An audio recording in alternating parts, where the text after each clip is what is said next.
My question is on competition, and as most of the students here would know, LSE has a very intense culture of competition, and a lot of the students who come here have always been at the top of their class, but once they come here, they're not the top anymore because everyone used to be the top, so that kind of disappoints them a bit.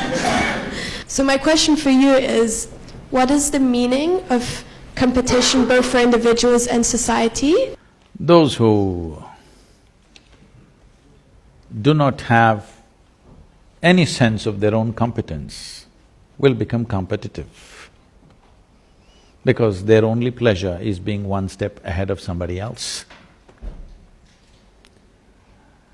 I am on top of the class, what does it mean? And you say, I have known this. When I was in school, I went there only when it's really necessary. And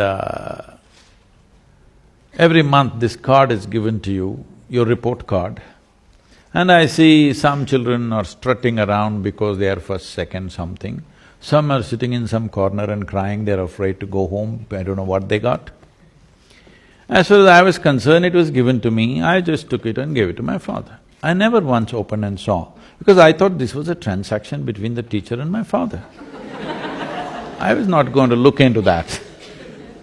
And I was quite certain what would be there in it, as far as the numbers are concerned, because it was always 6 zeros. Because I never wrote a single word in the test paper. That was the rule for me. But apart from the 6 zeros, the teachers wrote some literature in my report cards. So I give it to my father, he opens it and he just blows up every time. I just look at him, what happened? Because why I'm saying this to you is, being better than somebody, if it's a pleasure for you, you enjoy other people's failures. I call that sickness. It's not success. You, as a life, you want to be at your fullest. You have a right to be. Every life in creation, from a worm, insect, bird, animal, even a plant and tree, all striving to their best, isn't it? You also. But why are you concerned whether somebody is behind you? Why is that so pleasurable for you that somebody else is less than you?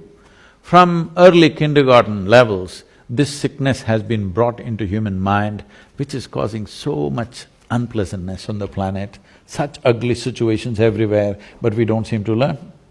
So we've created schools where children are never graded. We're looking at them as individuals, what we can do to evolve them to their fullest possibility. Now the problem is this, all life has happened like this. What do you think? You think a blade of grass is less important than an oak tree in the garden? Hello? You think so? Only a fool would think so, isn't it? Hello? But that's what we're doing, we call this education, we call this competition, we call this society. No, very stupid way of handling things. Because the important thing is, for what you have come with, will you blossom to the fullest human being or not? This is the only question. This doesn't need anything other than constantly nourishing the atmosphere, not even the person. If you want a plant to grow, you don't do anything to the plant, you just take care of the soil, the atmosphere, the ambience. That's all that needs to be taken care of even for a human being, that you need to take care of the atmosphere so that everybody finds the fullest expression for their life. The moment you think you want to be better than somebody else, you've gotten sick in some way. And this sickness has permeated into the world in a huge way, and we think this is the way to become, to achieve something in our life. So if everybody is lame, you're a little faster and you think you're doing fantastic. You'll enjoy other people being crippled. Yes? Hello?